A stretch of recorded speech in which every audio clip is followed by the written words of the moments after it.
In this era of video games, it's my opinion that it's getting harder and harder to find a game that is really, truly memorable, for good or bad. A game that will stand the test of time for gamers past, present, and future. However, it's not to say that none exist. On this episode, we're going to take a look back into gaming's past and dig up some games that have aged very well. Playable today with just as much joy and thrill as they did when they were originally released. We're also going to take a look at games which have been badly abused by time.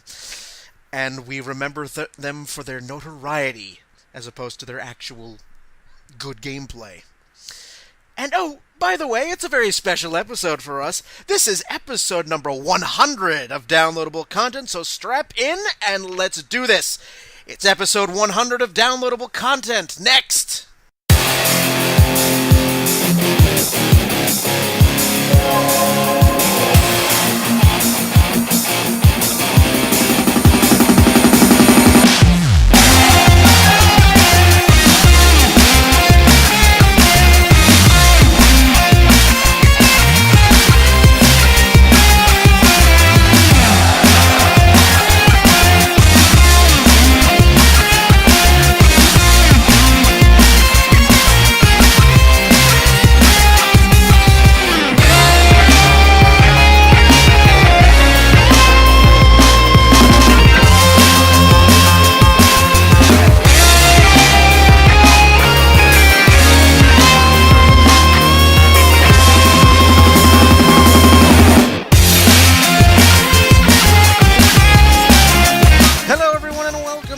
Episode number 100 of downloadable content. I am Brian, and with me we have Ron.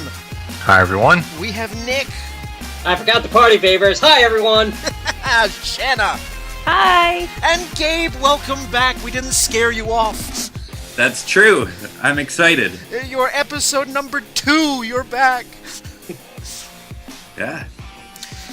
But yes, episode 100 of downloadable content, 5 years in, and here we are. We have reached the century mark. We're all old. Break out the wine and the dancers. Yes, let's break out the back deck for dinner and dancing. And just general back breaking, because that's a thing old people do, right? Yes. Well, I hurt my hip. Does that count? Well, I keep saying Ron is Cranky Kong on downloadable content, so he's the senior member here. I'm the senior member / ghost of the podcast, so... Ghost of podcast past. Yes, Holy Ghost, Holy Ghost. But yes, if you want to get in touch with us, you can get a hold of us a variety of ways. Facebook.com/DLContent. You can find us on Twitter at DLContent. On Tumblr, dlcpodcast.tumblr.com. Email us, dlcontent1@gmail.com. And every single episode, all 100, are on iTunes, YouTube, and Stitcher. So go on, and if you have 5 years of free time to kill, listen to every episode at once. You don't need food or sleep or bathroom breaks or anything like that. Just mainline it. Just mainline it. Just, we take no responsibility for whatever happens, though. That's the disclaimer. Let our voices be the lullabies to your dreams. And or death. Creepy enough? Well, it is October, after all. I mean, we are in, apparently, the month-long celebration of Halloween, if Tumblr is anything to go by. I thought it was Christmas Part 1. Well, some retailers might have you believe that. I think somebody on my Facebook list already had, I think it was either Walmart or Target, had Christmas trees up like right after Labor Day. Probably will be Target. Gross. And now before we dive into the episode, I just have one thing to say about autumn. When did pumpkin spice become like everything? That is the worst, because I don't even like pumpkin. To me, the food that is most symbolic of autumn is the apple. Yeah. Fair enough. So, Or the turkey. Turkey-flavored coffee might be a bit weird, but But to gravy. to me, apples and cinnamon are the thing, not pumpkins. But whatever, I don't. Hey, I don't mind sharing the wealth. It's all delicious to me. Yeah, just eat it. Just eat. Just eat it. So yes, we are going to be talking about games that have aged well and games that have really, really not. And for purposes of this episode, we're not going to be talking about just games that have suffered visually. We're also going to be talking about games that have suffered from bad gameplay, bad story, things that make this truly memorable. Because if we were going just by graphics alone, then I think you basically have to claim every single game of the PlayStation 1 era, just about. Or, anything that is not sprite-based, you'd have to, I think, rule out immediately. So, this is a combination, games that have aged well, and badly, for a variety of reasons, not just graphically. Otherwise, this would be a very one-sided episode, I think. So, we've all got our lists ready. So, as we did on the last free play episode, because we have a pretty large panel, I'm going to use my handy-dandy dice roller, and whoever it falls on, we're going to start with games that have aged well. And then the second half we'll talk games that aged very badly. So we're going to start with the good first, and then really let games have it in the second half. So let's get the D6 out, and... Drum roll. And, here we go. Drum roll, please. Our first... That sounded more like a purr. That's the best I could. That's the best I could do. The D6 gives me Ow. the D6 gives me a 5, and so we are going to open with Gabe. I knew it. So you are up first. it. Give us a game that you think has aged, that time has treated very well. Oh man, I've got a large list of different ones. I think personally, and there are some people who played this game and didn't like it to begin with, so they'll just be at home disagreeing. But I personally loved and will always love the game The World Ends With You on the DS. It's by the designs and some of the concept was by Tetsuya Nomura from Final Fantasy VII and Kingdom Hearts fame. So the art style is very much Kingdom Hearts, but it's got a very distinct gameplay element going on, wherein you control one character on the top screen with your directional input on either the D-pad or the letters, either way. And then you control the other character, this is in combat, with the stylus. And there's some little glitches to it, and I think they polished it nicely for the mobile release. But it's just a game with a really complex story. There's a lot of endearing characters. Nothing feels too forced. They make references that are probably going to date themselves, once in a while. It's not like the whole time they're just referencing something that you look back and you go, oh, that was so 2008 or whenever it was, So I might be leaning a little current in terms of the timeline, but I think it's a beautiful game. I think it'll last. The World Ends With You is a game that has been very highly recommended to me. I forget it might have been one of you. Somebody's recommended it to me, and I love a good RPG. So I got this game last year for my birthday. It's still sitting in its shrink wrap. It's waiting for me. Yeah. And I knew going in that this game is designed by Nomura. So I'm eagerly awaiting to see what Sora / Cloud / every other character look-alike Nomura has come up with for this game. Yeah. In this one, it's Neku, not to be confused with Neko, the Japanese word for cat, although I couldn't not do that in my brain a bunch of times. Catman. So this game is a game that I have yet to play. Anyone else here play that game? I No, haven't yet. Same here. It's still in my bucket list pile. But you're absolutely right. He is a spiky-haired, baggy-panted protagonist. Which is the size of like your torso. So Yeah, but the thing that caught my eye on is that the game has a very modern, urban sort of feel to it. Like the game feels very like Tokyo. If that makes sense. It is set in Shibuya. Yeah, which gave it really like it looked really cool to me just upon just seeing the setting of it. So Yeah. I mentioned in the last free play that I think I did. I should have. I played The World Ends With You, and then I went to Shibuya, and I navigated the entire city based on my recollection of the game. And I did not get lost in a place where I couldn't read most of what was on the signs and everything else, and I had never been before except in the game. And I thought that was just another level of how amazing it was to me.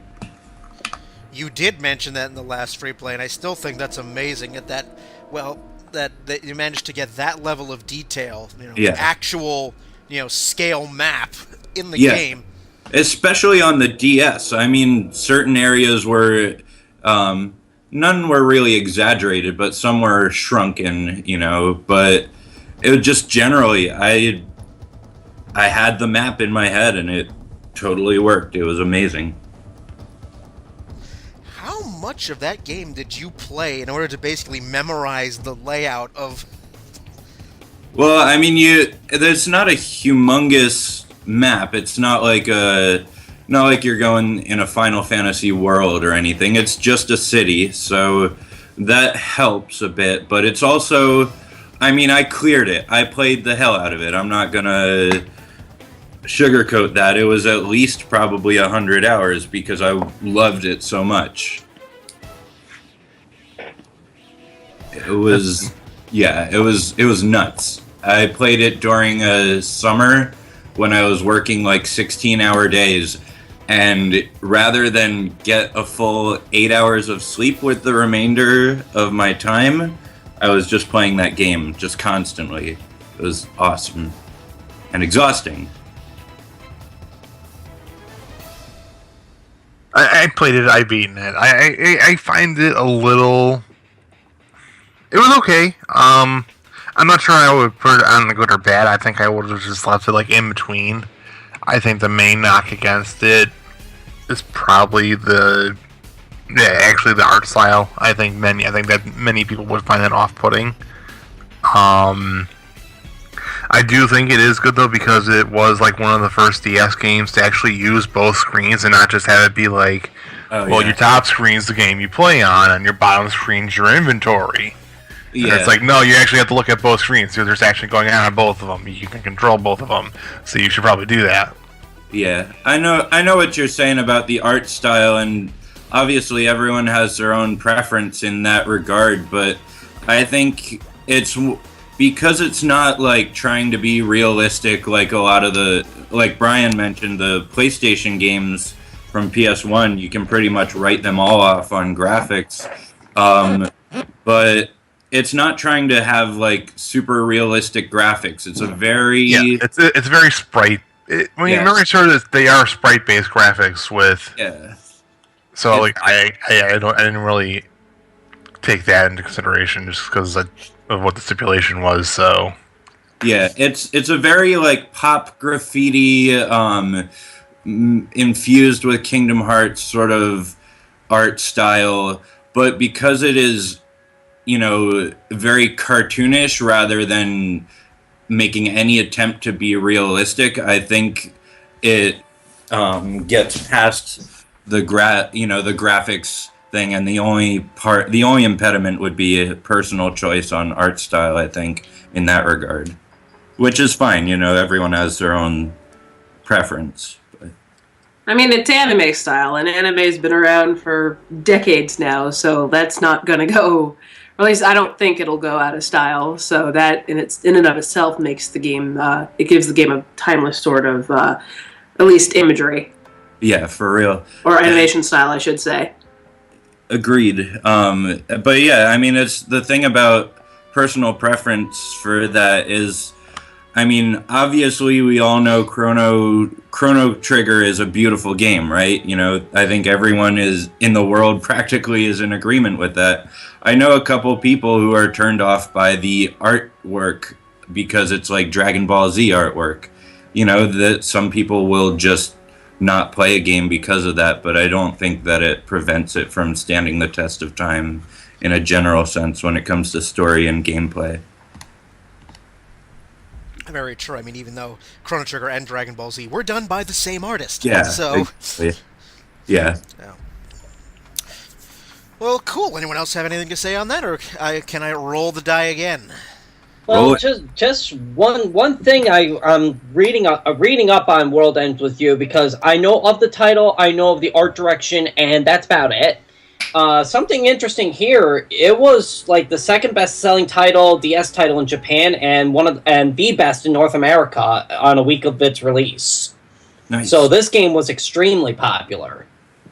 Yeah, and then everyone forgot about it. Like, I don't know how it became so popular, though, because, like, at the time when it came out, I thought I was pretty on top of new games, and I was looking into things, and then I found out about it, like, 4 months after it came out, and I was like, what? It was really weird, but... Yeah, I don't think it was advertised well, to be honest. Yeah, exactly. I think it was... I don't know... how it managed to get such a good, you know, how they managed to move so many units with so little advertising, because I never heard about it. I think this is an instance of word of mouth. What is its biggest point, which is what a lot of the games like Chrono Trigger, like Earthbound, where their success came not at the initial release, but when people started to play it and the word started to spread around, like, hey, this is actually a really good game, try it out. I think that's when it started to pick up steam. But the fact that it did sell so much in its first week of release does say, well, it obviously got some word out somewhere. Well, that's good. I encourage everyone to try it. You know, it might not be for you, but it's got a fantastic story. And to me, it stands the test of time. Well, it's got a ways to go. The game is 7 years old. It's a baby. Yeah.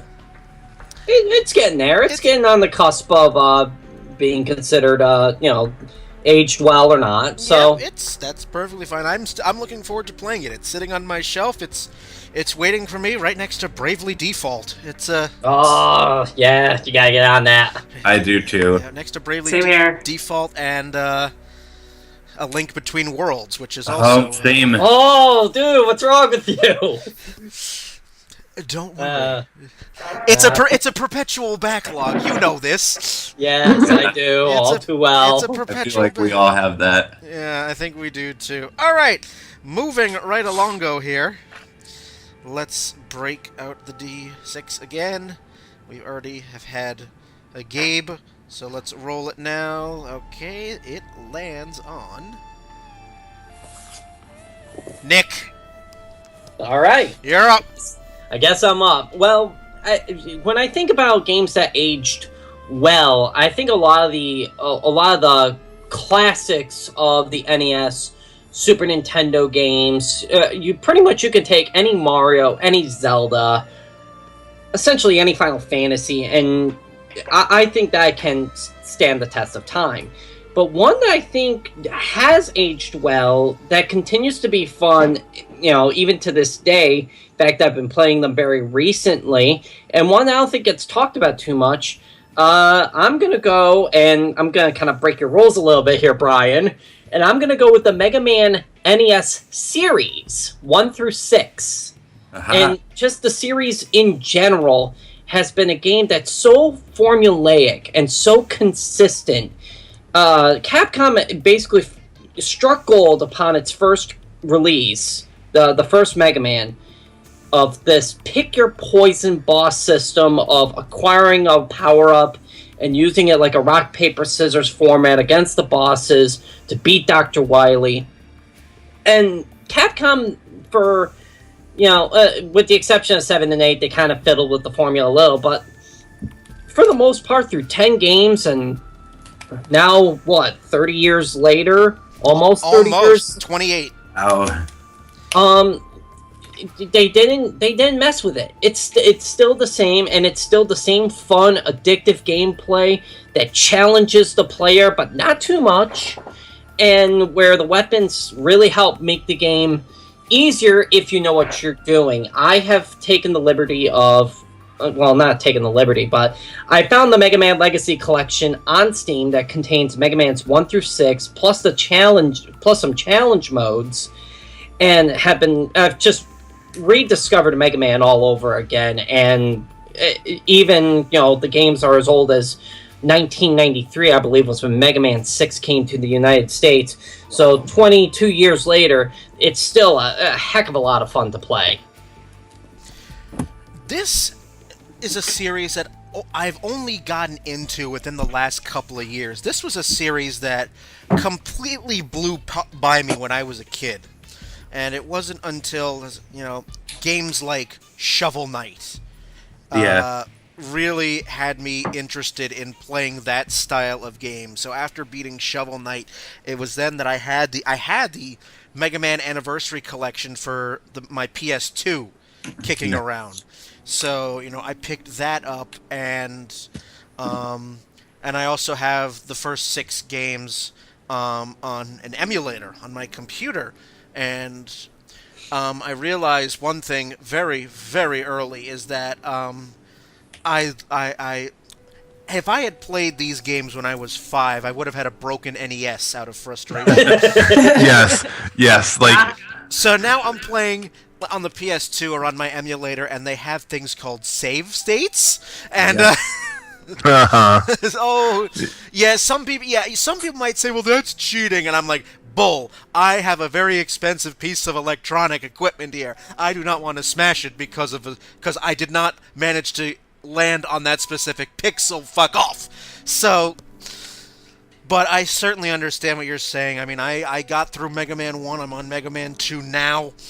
Well, be thankful. You beat one of the harder ones in the series in the first one. It does get easier as it goes on. If you can beat Mega Man 1, you'll be able to beat 2 through 6 relatively easily. And still, though, you still, I'm very quick on that save button. It's like, okay, that one level in Mega Man 2 that took me a while, Quick Man, because you had to memorize. Yep. You had to memorize how you fell through the level because of the instant lasers of death or have Time Stopper. Or have Time Stopper. So yeah, I'm really, really enjoying these games, and I've mentioned this before. At last year's PAX, the developer for Shovel Knight, Yacht Club Games, were there, and we spoke for a good long while after I got through the initial fan gushing over how much I love Shovel Knight, and we had a very interesting discussion about how here we are now in our 20s and 30s, now going back to playing these NES games that we may have never beaten as kids because they were way too fucking hard. Yeah. So, Gabe, you had something you wanted to add? Oh yeah. In terms of Mega Man and in terms of the difficulty curve, I would like to just add the Mega Man X series to that as well, because that was on my personal list. I mean, they're basically the same, but for me, that was what I grew up with. I played Mega Man X and X2, and then they got stolen, and I got discouraged for a long time, and I picked it up later with the collection, which, by the way, is so much harder on the GameCube using the GameCube controller. Oh my freaking goodness. That it is. Yeah, I had the Anniversary Collection on GameCube, and I had the same problems. I'm like, fuck it, I'm getting the PS2 version. Yeah, it was rough, but it kind of made me appreciate it all the more. Like, for instance, but in terms of difficulty, for instance, I can beat Mega Man X in an hour. I would challenge myself sometimes when in between classes in college, just for fun. I would boot up Mega Man X and I would beat the whole thing and then go back to class. It was ridiculous, and there might be something wrong with me, but Mega Man X2 is significantly harder than 1. 3 is especially hard, and then once you get to the PlayStation ones, 4 I think was about on par with 2 or 3, but then 5 and 6, one of them was just brutally hard in my recollection of things. And again, part of that might have been the controller, but it's just, I appreciated the series for amping it up a little bit each time while still retaining the formula. And I think as Nick, you brought Mega Man up initially? Yeah. Yeah, okay. I couldn't remember who we were on. All right, as you brought up earlier, Nick, the fact that they keep it formulaic but have mastered the formula so well that you don't care, I think is a testament to how damn well they did. Well, when they came out first with it, and you see it now with a couple other games that have like you can pick like a selection of the next 2 or 3 bosses. And one of the inherent problems of being able to pick your boss is that the game has to then assume that the player may not have a weapon or power up or move from another boss area stage. Right. And For example. Hang on. So, I lost my train of thought. Damn it. Bosses with different it all stayed at the same difficulty. It could not be a difficult area of the game because they have to assume the player does not have those power-ups. But with Mega Man, it was so across the board. They used the formula of really not so much the weapon usage, but rather use other areas such as platforming and enemy placement to mess up with the player rather than, I need weapon from this boss to get through this area. Yes, you can have that weapon, and it makes life easier. Yeah. But that doesn't mean it's impossible. And they achieved that perfect level of difficulty versus, ease of use. Using just a straight up Mega Buster was intuitive, simple. With Mega Man 4 and beyond, they had the charge shot, which did make life quite a bit easier.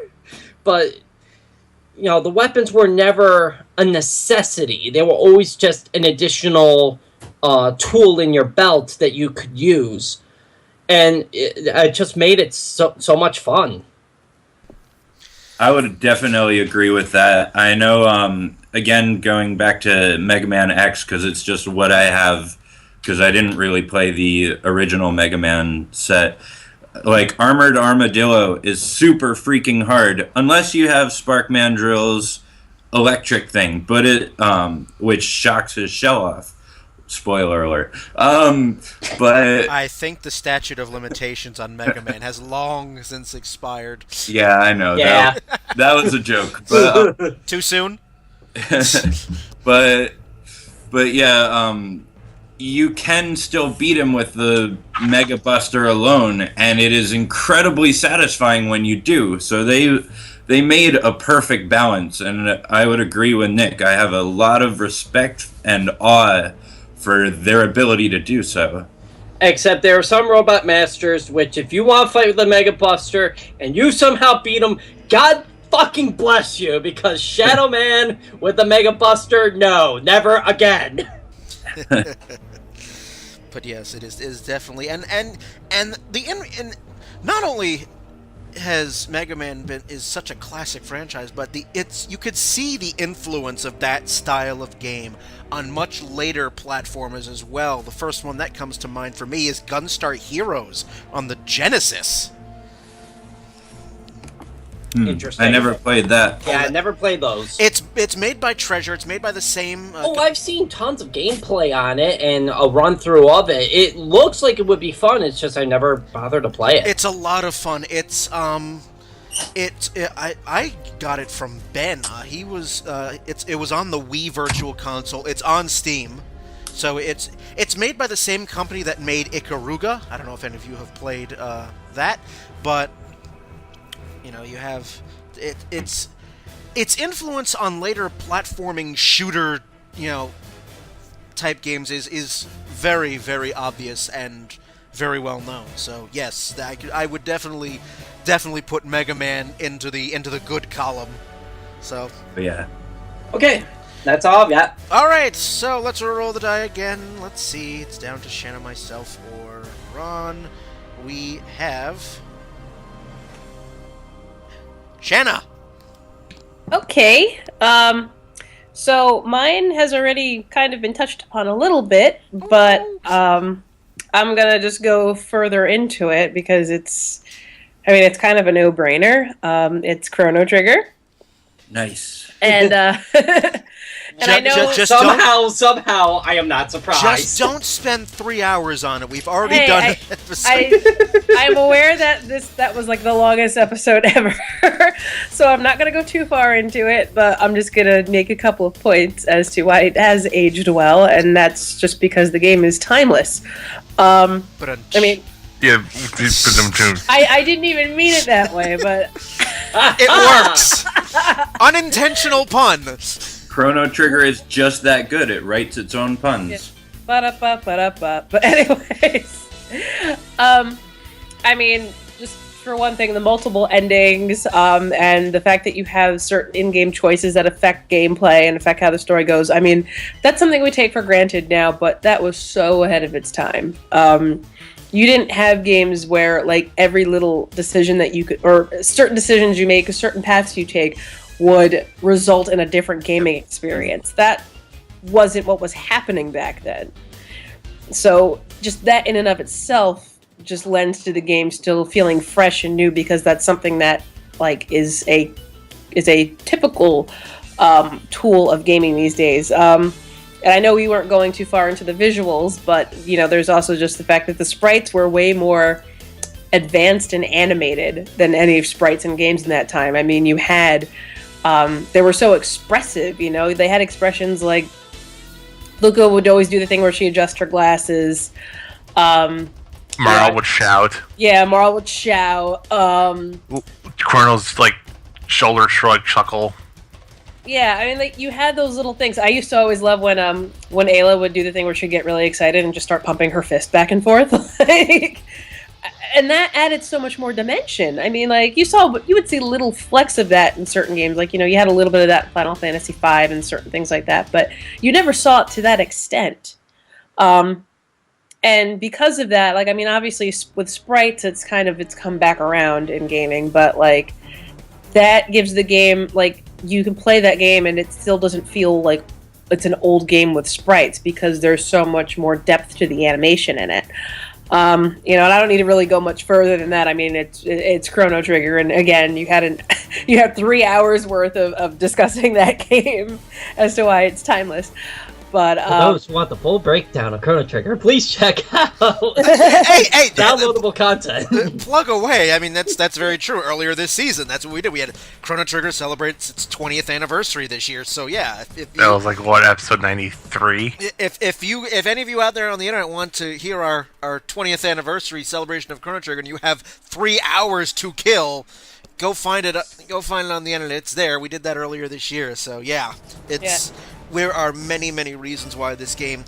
I mean, I was playing Chrono Trigger just to refresh myself in preparation for that anniversary episode, and just realizing how much of the story I had forgotten, and how much of the feels you get. You know, that one I will not ruin the story. If you want, Thank you. I have not finished it, and I'm ashamed of myself. If you want to be spoiled rotten, go listen to that episode, because that's a no holds barred. But I will not ruin it here, because Gabe, just you play it. Yeah, I know. I was holding my breath like, oh my god, am I going to have to go la la la la la? But thank you. Because I really want to experience it, and I think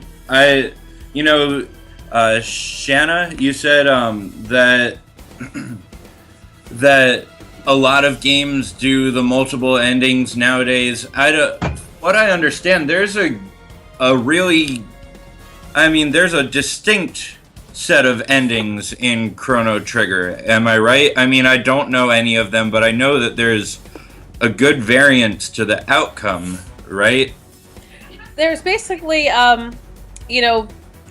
there's a bad ending, which I've never seen in a game before that game, where if you fail, there's actually an ending to that. That's not really a spoiler. That's just saying, hey, that's there.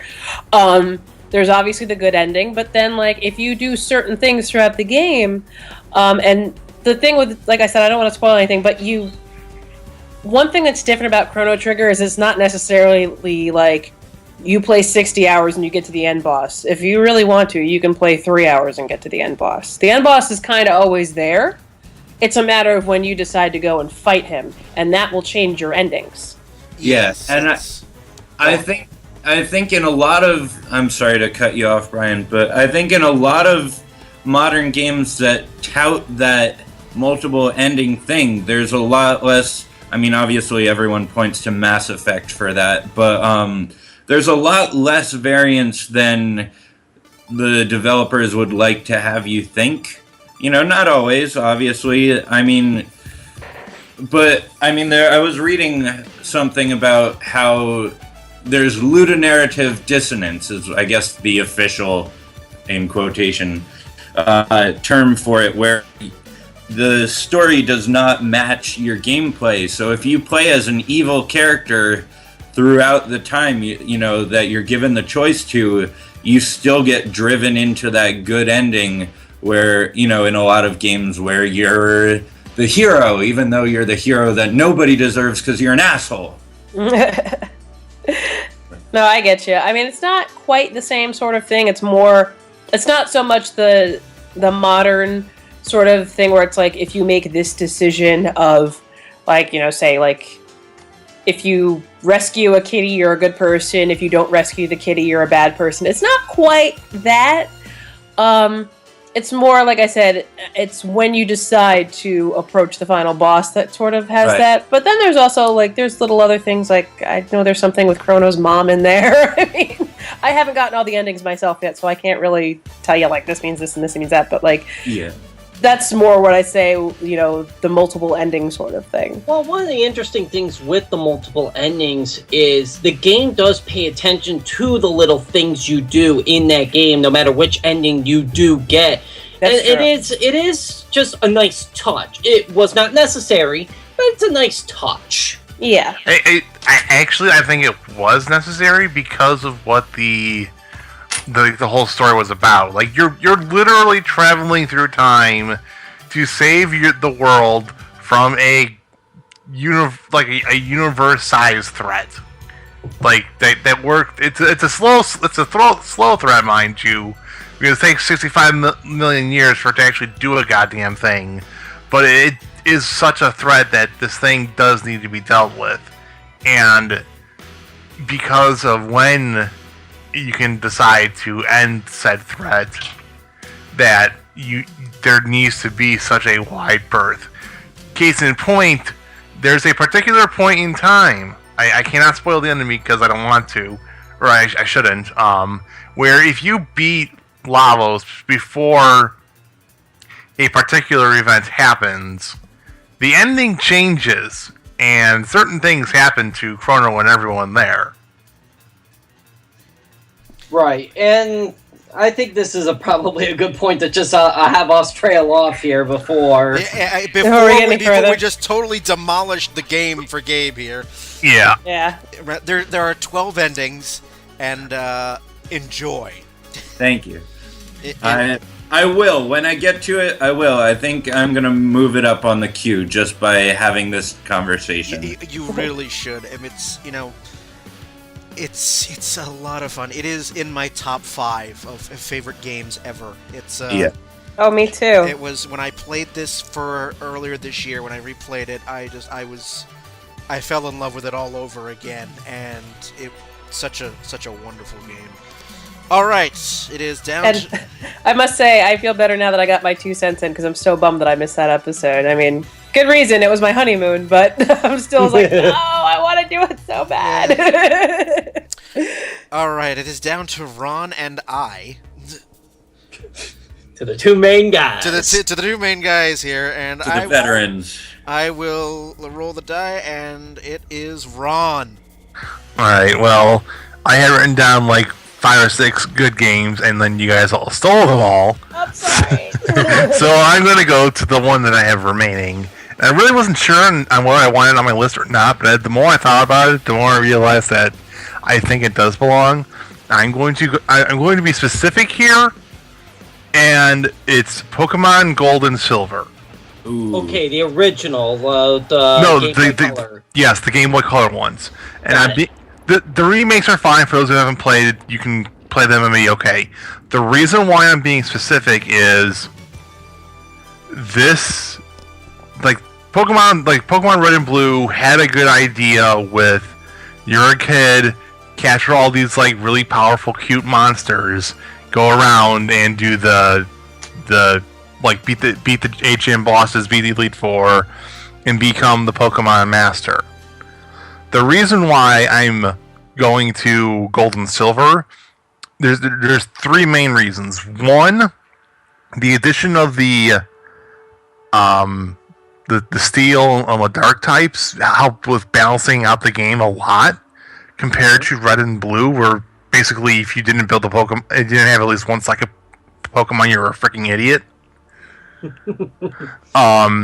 2, the addition of the timer, the actual clock, is such a huge thing that it's like night and day. Yeah, literal, there is literal night and day cycle in that game, and this was something that you got lost for the Game Boy Advance one, and was brought back for the DS one, I believe. Yeah. Yeah, but the addition of the day-night cycle gave you a sense of the world changing and passing. Even there was a color palette swap for the sprites, and even the Pokemon you could catch had varied. From there was certain ones you couldn't catch in the day, Hoot Hoot, you could almost never find during the day. You had to wait till night to see it skyrocket. And the Dusk Balls. Yeah. Yeah. The ball capturing types. And the third main one, and we can, as the fact that you could get to was the 2 regions. So you could go through the game. What's the first region? Oh my god, why can't I remember Johto. the first? Johto. Kanto. And Kanto is the where you go back to. Yep. You go through Johto, you beat the Elite Four, then you go, oh, by the way, we finally fixed the SS Anne. You can now go to Kanto. And you're like, wait, Kanto's on this thing? And you take the SS Anne, and you go to Kanto. And sure, it's not the entire Kanto region, you can't go through Diglett Cave. Or Pokemon Tower. Yeah, or Pokemon Tower. Or Lavender Tower, excuse me. Yeah, Lavender Tower, because that's close for renovations. But, you go through pretty much the entire Kanto region, and you fight all 8 gym bosses again. And there are subtle references to the first time, the last time they had a kid come through here and wreck shit up. Yeah. And then Thanks, you get Iwata. Yeah, thanks, Iwata. And you get to the 8th gym, you're like, well, isn't Giovanni gone? Because we dealt with him again in Gold and Silver. And he is gone. Instead, you fight Gary. / Blue. And then you're like, okay, well, I just beat all of them, and now you have to go beat the Elite Four again with an updated roster, with an updated Pokemon level. Then you beat them again. And then you get told that you can go to a cave. and you go to the cave, and you fight through the cave. At the end of the cave, there's one guy in a red hat with a Pikachu on his shoulder. That's when you know shit gets real. Yeah, Gold, silver, and do you want to throw Crystal into the mix here too? Yeah, I'll throw Crystal in because they did tweak and update it a bit for the Crystal one. Red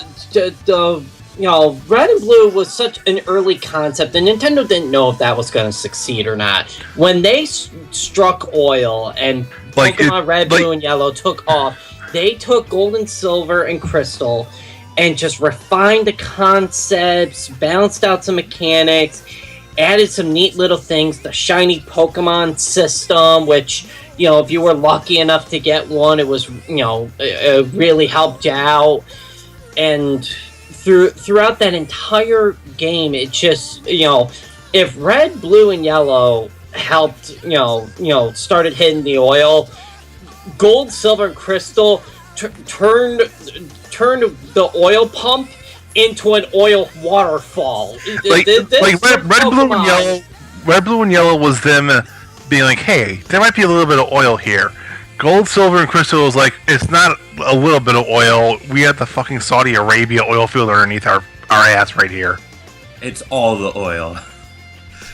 Gabe, you wanted to say something? Yeah, I entirely agree, and to the point that the original Red, Blue, and less so, but still also Yellow, are actually on my bad list. No matter how much I love Pokemon, I'm not going to play those again. They're too full of glitches and they miss out on so many things that I love about Pokemon that there's no reason for me to play them again. But what I love about Gold and Silver is it is, in terms of games, in terms of video games, and I'm just thinking off the top of my head, so later I'll look back and be like, oh, I missed an obvious one.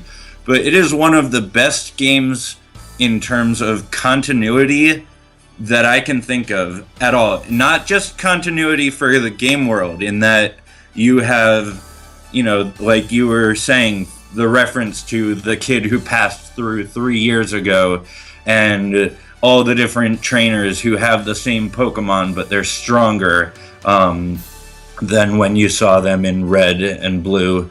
And all of that stuff. It also develops continuity using the day and night cycle. It's representative of the world that you actually inhabit, and it makes you connect on a deeper level when you have to think, all right, the sun is going down. Now I'm going to turn the game back on because a whole new world of Pokemon is opening up to me. And yes, I did resist the urge to sing that. I was going to say, please. We were ready to go into a musical cue here. Yeah, for personal I'm sitting on my magic carpet right now.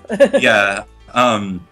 But yeah, sorry, I'm going to finish up real fast, but and then I have to disappear to find a save point, but I'll be back. But yeah, then in addition to that, they have the continuity with the Pokemon anime, because your personal journey as Red doesn't require you to have all the Pokemon that Red has at the top of Mount Silver. I mean, you could say it's more continuity with Pokemon Yellow, but Pokemon Yellow was inspired by the anime, and so there's just all these different levels of depth because they paid such a close attention. This is not Red, it's Ash. It's got all the Pokemon that Ash had when you followed his journey as a kid watching him on television. And even though he was an idiot and he never wins the big championship, he's still that kid that you were always supposed to identify with. And then to meet him at the top of that mountain and to have it be nighttime if it's nighttime for you, or daytime if it's daytime for you, and all of that, all the weight that carries is just incredible. So, like if memory serves, the very first thing he throws out at you is a level 70 Pikachu. Oh, I think it's even higher than that. Higher than that. It might be higher. 3. Yeah, but you go up to him and you're like, "Who is this guy?" And then you're like, he doesn't even say anything. It's just dot dot dot. Yeah. The battle animation happens, and then you see Pokemon Trainer Red wants to fight, and you're like, "Oh shit!" And then you see a level 73 Pikachu. You're like, "Oh shit," because your Pokemon are probably like in maybe the 50s or 60s. And that quick attack just kills you. Yeah. And you're like, what the fuck? Is this a Pikachu? Yeah. But didn't they also have like Volt Tackle, which hurt like a SOP if you didn't have a ground type in the lead? Did Volt Tackle exist in that game? They added it in the remake.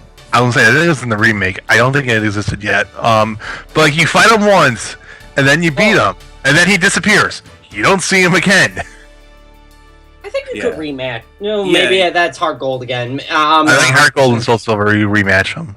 I think the only other time you ever see him is he comes back in Pokemon Black 2 and White 2 in the Pokemon World Tournament for the champions, which I highly recommend Black and White 2 I think they do the best job since Gold and Silver in having tons of post-game, wherein game is the original 8 badges content. There is so much to do in Black and White 2, and I think the only other one, that it reminded me so much of Gold and Silver, so I hold that really in high regard ever since then, because it just gives you so much to do. And that's one more thing about Gold and Silver, is it set that bar so high that, there was a lot of disappointment for me that I had to get over playing Ruby and Sapphire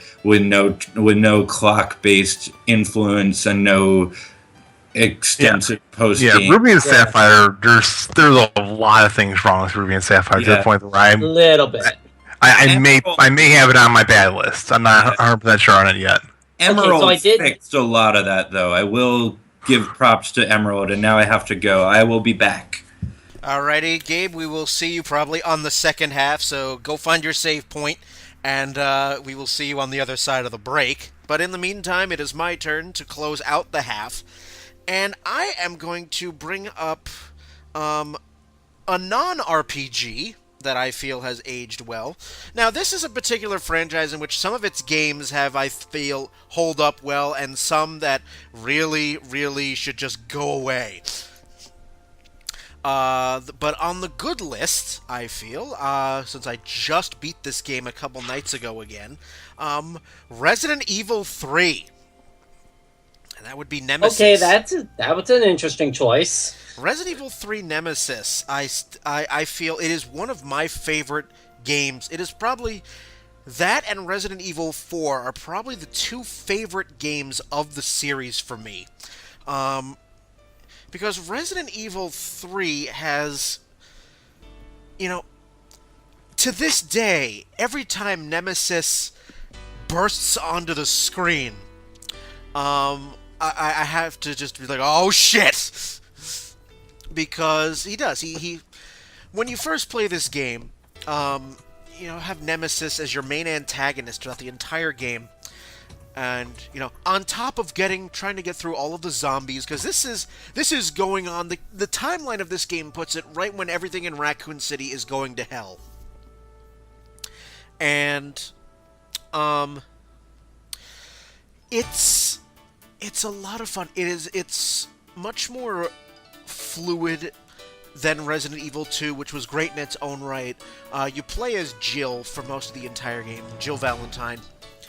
And you really see some of the evolution of the series at this point. Zombies are they're still stupid. They're not intelligent, but in the jump from Resident Evil 2 and 3, zombies have figured out how to climb stairs. What? In the first two Resident Evil games, the zombies, if you were on the top of a stairwell and the zombie was at the bottom of the stairwell, you would have such easy, shooting. Because you could just pick them off one by one. Now zombies have figured out how to climb stairs. Okay. But the biggest draw of the game for me is Nemesis. He is a relentless antagonist.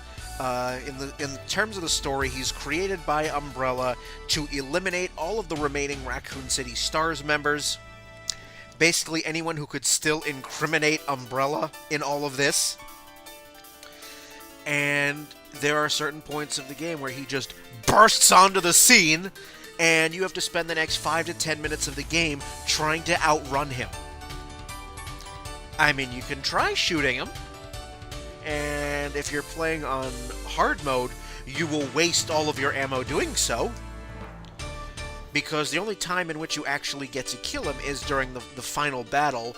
Everywhere else, if you manage to successfully shoot him enough times, he'll just be rendered unconscious, and you will pick up bonus ammo for your trouble. Although, the first couple of encounters with Nemesis, all you have is a handgun and a shotgun at that point, and not enough bullets to do either. I was gonna say, isn't it impossible because of how they coded it that you get a knife, a handgun, and something else at the start of the game. It's straight up impossible to kill him with a knife, and it's like 1,000 bullets to kill him with the handgun or something like that. It's not quite that high. It can be done, but if you can do it with a knife, but you have to have the best reflexes on the fucking planet. With a handgun, by the time you reach Nemesis, the first time Nemesis comes into the game, you don't have enough handgun bullets to do the job. Okay. And by that point, you've only just found the shotgun, so you might have maybe 14 or so shotgun shells, none of which can do the job at all. It's only much later in the game, really, that you even have any sort of chance at rendering him unconscious. Because isn't it basically like rocket launcher, and that's about it? That does a decent job of knocking him out. Yes. When you beat Resident Evil 3 for the first time, regardless of whether you play easy mode or hard mode, you unlock the mini-game called the Mercenaries, which is the first time that appears in the series. And if you play the Mercenaries enough, and you beat it enough time, and you build up enough of a score, you can then buy unlimited ammo for every weapon in the game. So I did that. So, when you start the game, you have in your first item box, unlimited rocket launcher, unlimited magnum, unlimited shotgun. And so I just, for shits and giggles, it was like, alright, I've got infinite rocket launcher. Let's see how many it takes to get Nemesis down the first time. It takes 2. I win. It takes 2. And that rocket launcher only holds 4 at a time. So you shoot 2 off, he dies, and then you're like, okay, now what?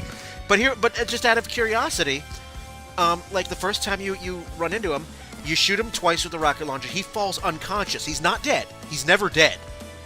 Uh-huh. But you just stop him from chasing you for a little while. So he falls down, and then you go over to his body, his unconscious body, and what do you get for your trouble? Handgun bullets. So this is Capcom going, fuck you. So That's what you get for cheating. you get better ammo if the more you do it, but it's not really worth it. It's also the only game in the entire series where there are certain points in the game where you are faced with a choice. Like, a cutscene will begin, and suddenly you'll see 2 choices display on the screen. Quick time event? No. It's not a quick time event. You'll see the cutscene, and then it'll freeze frame, and then you'll see the 2 choices come up on the screen, and then control will go back to you. Like, the first choice in the game. As soon as Nemesis comes in, you have 2 choices. Fight him, or run into the police station. Like, based on what my knowledge of Resident Evil is, if I saw some giant undead, does he have a weapon at that point? No. He picks up his own rocket launcher later on, though. Okay, but so if he has some giant, like, 8-foot tall, undead, ogre-looking thing running at me, I'm probably gonna run to the police station instead of trying to fight him out in wherever the hell I am with like 2,000 handgun bullets and maybe 5 shotgun shells. Yeah, it's like, and the thing though is you have to actually make your choice pretty quickly, because if you take too long, it's like you only have between 5 to 10 seconds each time. Oh, so the hidden third option is way too long and die like a dumbass. Yeah. All right. Yeah, you cannot wait it out, because if you wait too long, the game chooses for you, and it always ends up in a dead.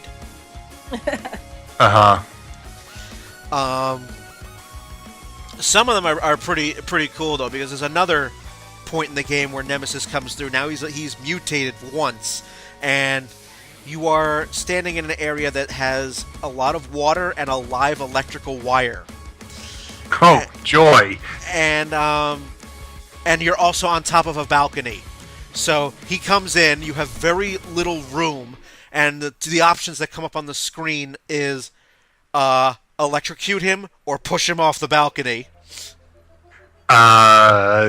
Both those sound like me dying, to be completely honest. No. If you make a choice within the allotted amount of time, control goes back to you, and you can flee to safety.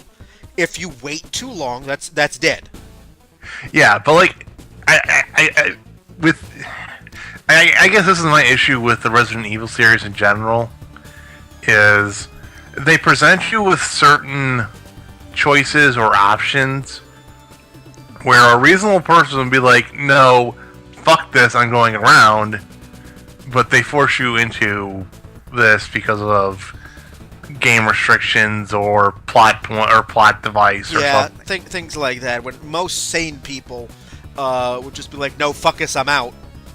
Yeah, like I'm like if I'm Joe Schmo and I'm stuck in Raccoon City when all this is going on, I'm looking to get the fuck out of here.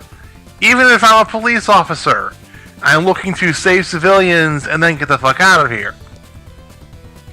I'm not looking to try and stop the evil corporation.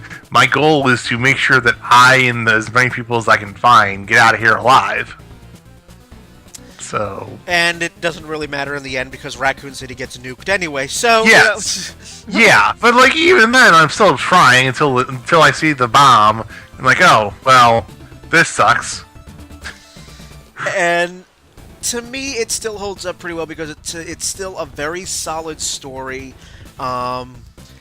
It's the voice acting is actually pretty decent, and you can play the game multiple times, and it's not always the same playthrough. Sometimes items are found in different locations. You can, if you play hard mode and you beat it 9 times, you get basically an epilogue cutscene for each character in the game, like what happened after the end of the game. I like when games do that. Which is pretty cool. Again, you have the Mercenaries, which is a pretty fun little mini game. You get to play as one of the 3 umbrella mercenaries that you find in the game, and the premise of the mini game is you have to go basically from the farthest reaches of Raccoon City to the start of the game in 2 minutes. Because you have a bomb implanted inside you, and if you don't get to the end, if you don't get to your goal within 2 minutes, you're dead. Because Raccoon City logic, yeah, sure. So, along the way, to gain extra time, you kill enemies. And the more enemies you kill in quick succession, the more time gets added. So it's always fun. You start off with 2 minutes, and then pretty early on, you get to an area where there's like 10 or 12 zombies, but they're kind of shambling around an explosive barrel. So one very quick, good timed bullet, and suddenly an extra 2 minutes is added to your time. And along the way, if you do not take the direct route, if you actually go out of your way to certain locations, you can rescue people to gain extra weapons or health items or bullets. and it also adds to your score. It leads to some more of bizarre scenes, because toward the end of the game, you'll be like in this hallway or something. You're pretty close to the end, and you're in this room, and there are two nemesises. Nemesis in the same room, which is already hysterical. But if both of them are looking at you, they'll both like look at their rocket. They'll both aim their rocket launchers and fire at you. The funny thing that happens is that friendly fire apparently exists.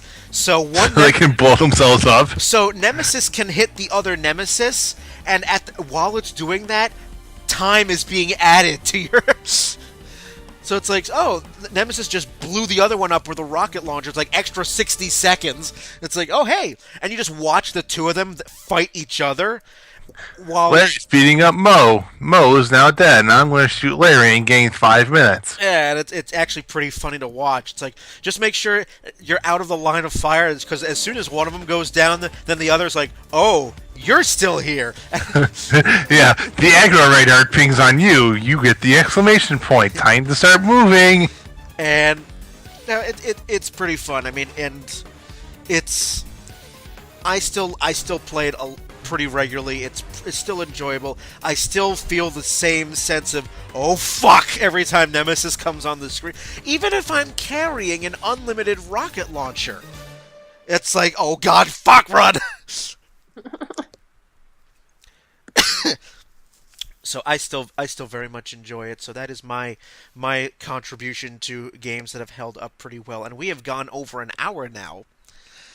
Are you surprised? No, I'm not surprised. I'm not surprised at all. We've got a pretty decent sized panel here. So that is all for the first half. On the second half, we are going to talk about games that have aged very badly.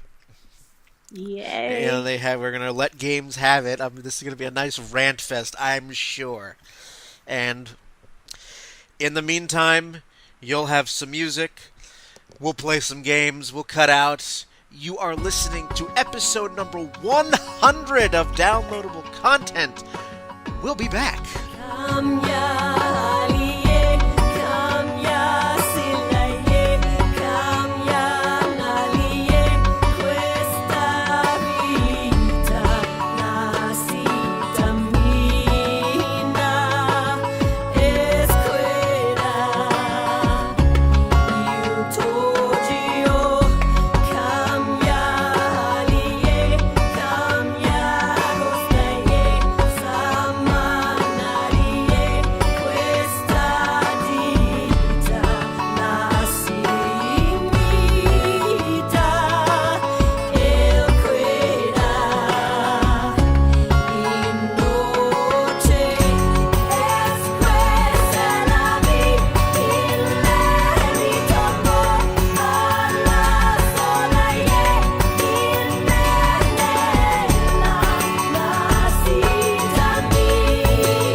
Welcome back to episode number 100 of Downloadable Content, talking about games that have aged well and games that have really not. Most of us are still here.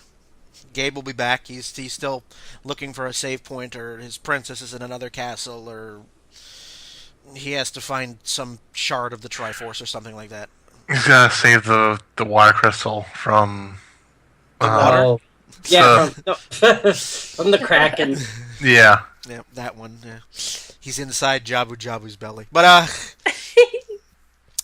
be that as it may. So we've talked about games that we felt have aged very well. Now in this second half, we're going to probably just rant for the next hour. I'll just cut out and have these guys squabble over bad games. But Yay, rabble, rabble. Loud noises. Negative connotations. So we're going to talk about games that have aged really badly. So let's break out the handy-dandy, non-pollutionary dice roller. Fair play for everyone. Fair play for everyone. Here we go. Equal chance. We are going to start off with, hey, Ron, you go first. Alrighty, so I'm going to start off with Xenogears. Ooh. Okay. You're starting out strong. Oh, thank you. Bless you. It was a game on my list, so Yeah, I knew if I didn't mention it, Brian was going to. So here's why I think Xenogears has aged poorly. It is a PS1 game, and it's got the little blocky sprites. But again, we're going to try and not hold graphics against it. The gameplay is pretty piss poor. And that's probably like the strong suit of the game itself is the gameplay. Like, the combat system's okay with the whole like punch kick like fighting style type thing, where like your moves can combo together to do particular things, or you get to try. That. I do like the point system there. Yeah, or you pile around in a giant mech and do some mech fighting. Like, that's fine. But the story is so piss poor bad. It is so confusing. It tries to be very deep and philosophical to the point where you get lost in all the wording going on. It is literal, like, words. And then we get to disc 2, where it's literally cutscene dungeon. There isn't even any like walking, really. And the entire, oh my god, there's just so like the story is so convoluted, and it's just it was difficult for me to play back when it was first a PS1 title. I tried playing it again. I stopped after like 2 hours into it because I was like, no, this is going to take me for fucking ever. There's nothing here that's even remotely interesting. This is one of those games that I've owned for at least 10 years that I kept picking up and putting down and picking up and putting down and, restarting it multiple times. And I could not figure out for the life of me why I could just not. It wasn't like most RPGs where I just pick it up and go. And then I've realized why. The story. That's the biggest problem. The story is incredibly clunky. It is so easy to get lost in the story because of how badly the game flows. You will have tons and tons and tons and tons and tons and tons of story thrown at you all at once, and then endless dungeon and repeat. And yeah, this is the bulk of the criticism goes to the second disc, where you realize very quickly that this game is an unfinished game. Because all of that, 60, 70 hours of story and dungeoning that you did... And world exploring and all that stuff, yeah, that gets thrown out the window.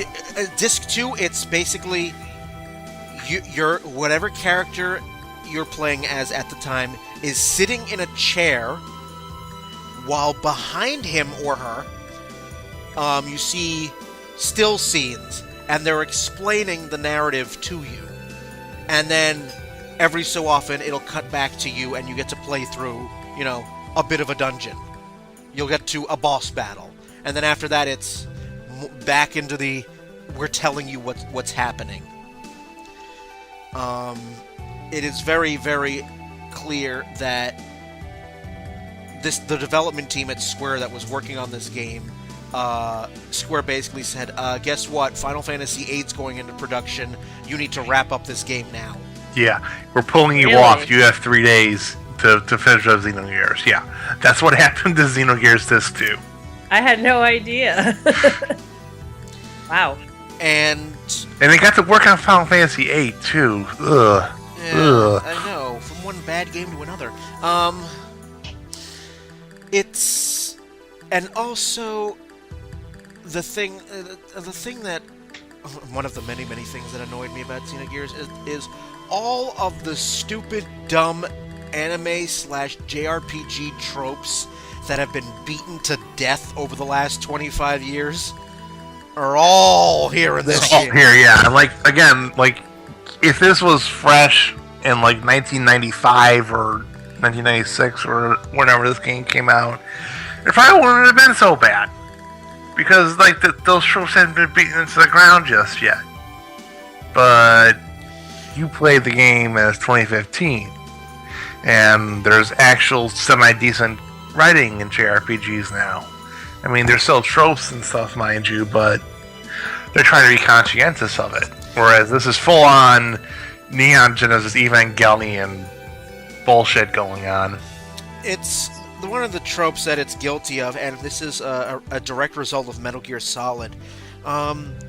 It's a particular type of narrative trope that I hate, in which one character says something and then another character repeats what the first character said in the form of a question. I didn't know we were playing Jeopardy all of a sudden. Yeah, suddenly it's like, if you play Metal Gear Solid, you know that thing.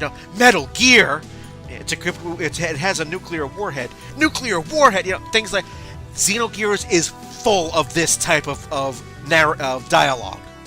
Does it have the whole thing where everyone finishes each other's sentences? Because Yes. I always hated that trope too. It's like, we must protect our kingdom for the glory. Yep. It's like, Yep. I hate that one. And I can understand a good sci-fi or fantasy story. It's not. But there are moments in this game when your party should be dead a dozen times over. And only to be saved by the Deus Ex Machina? I think it happens in this game, Nick, at least a dozen times. Sweet! Deus Ex Machinas for everyone! They get saved by literal plot armor. If memory serves, they actually do get saved by a literal Deus Ex Machina once. I think they do. It happens a lot where they get saved by a character that or something that only appears for 30 seconds in the game and then never again. It's like the game is so badly written. It's so clunky. It tries to be philosophical, and thank God Xenosaga does a much better job of this. Xenosaga still isn't a. I use Xenosaga on my list too, but like Xenogears is much worse. Oh yeah. Xenogears is like dog shit. Xenosaga is just a poorly executed game, I think. Yeah, it's the designer, the creator of the entire Xeno thing, the entire Xeno series. I think tries too hard and ends up. I think he got reeled back a bit with Xenoblade Chronicles, which is probably the only good Xenoblade Chronicles is amazing. Yeah, but like I think like he got reeled back on that a fair bit because there's not too much of that philosophical head beating going on in that one. Yeah, but it's I just once I beat Xenogears, I sold the game on eBay and I deleted the digital file off my PS3. That is saying something. Yeah. You never get rid of games. Like, for those who don't know, earlier episodes, Brian had talked about this off air, and he said like he was enjoying the first little bit of it. It was going to be a bit of a chore, and like I told him, don't chuck the disc. Please don't chuck the disc like a frisbee when you're done with it. And I sold it. I put it on eBay that night, and I deleted the off my PS3 the second after the credits finished. Yeah, This is a game I never want to play again. Never. Wow, that is saying something. You know, this game is almost at the bottom of worst games I have ever played. Almost. And that comes to the realization for you that you have played worse. Yeah, like only 1 or 2 games worse though. Wow. Yeah. Care to reveal this to the world? I'll say when it's his turn, yes. Yeah, when it's my turn, yeah, I will get there. Alright. And it's so bad too. Is like we both have friends who think this is one of the better games on the PS1. And well, they're entitled to their opinion. They're wrong. I'll say they're entitled to their opinion. They can believe what they want. They're wrong, but they're wrong. But they can believe what they want. They're wrong, but hey, I can't fix stupid. Well, it just makes me glad I'm never touching the Xeno series. Period. Moving on. Well, I said, Xenoblade Chronicles for the Wii, Nick. Amazing game. Yeah. You know, I've seen the footage. I've tried out the gameplay. Not sold. All right, and that's fine. I really loved it. It's a little slow to start, I think. Yes, Late, it is slow to start. You do need to spend a good 3 or 4 hours to get the ball rolling, but once you do, you're pretty good. It's kind of like Final Fantasy VII. You know, you take 5 to 10 hours before you finally see the world map. So, but I feel that Xenogears is a great. No, not Xenogears. Jesus Christ, Xenoblade is a really, really good game, and but Xenogears can just die in a fire. Wow. And somebody actually paid me almost $20 on eBay for Xenogears, so let them, whatever, just get this out of my hands. Just, all right. Okay. Sorry, I was like therapy. That was therapy. I'm sorry I kind of hijacked your game there, Ron. No. I said it specifically because I knew that I didn't have much to say on it because when I played it, I was like 15. So but it was fresh in your mind. So the vitriol is pure. You know, and raw. It's let the hate flow through you, sort of. Oh my God, that game really, really deserves it. No. And there's anime and there's manga based on Xenogears. No, I won't. I won't do it. I will not go there. All right, moving the die along. Breaking out the D6. Here we go. Our next item up for bids is. No, I just ranted on Xenogears. I just hijacked his game. I don't want to speak. Nick. Again? Alright. Oh, which one do I go with? I got 3 here. But I'm going to go with the one that I think is going to shock a few people. And my selection here is going to be Super Mario World 2 Yoshi's Island. I've never played it, so I have no opinion of it, so I will let you have it. Alright, so this is a game that I played to death when I was a kid. I loved the game. The mechanics were great. You know, it told a nice story, simplistic, very typical of Nintendo. And the game was, through and through, the game was challenging. But I ended up getting all of it through, 100% completion, the whole 9. But I think as few back as a couple of years ago, I tried playing through it again, and I just couldn't. I got to about World 3, World 4, and it just... Getting through this whole thing, through the game again, it felt like... It wasn't fun, it was a chore to go through and not get hit, to not have Baby Mario just scream and cry, and that annoying noise. That's one of the worst decisions ever in sound design in a game, by the way. You're absolutely right. Like, like if you really want to hear 16-bit baby crying. Go listen to Baby Mario. Oh my god, the blood-curdling scream. It will wake the dead. And it was, especially when you have the full 30-second timer and you get knocked all the way down and you have to sit there and listen to it for 30 seconds. Like you put the game like on torture. It's torture. I just wanted to jump off a cliff so it could stop.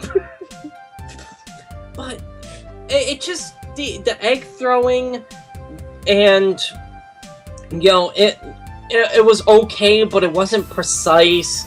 The transformations, I started to think about it, and it was and just Yoshi's Island just really didn't seem like.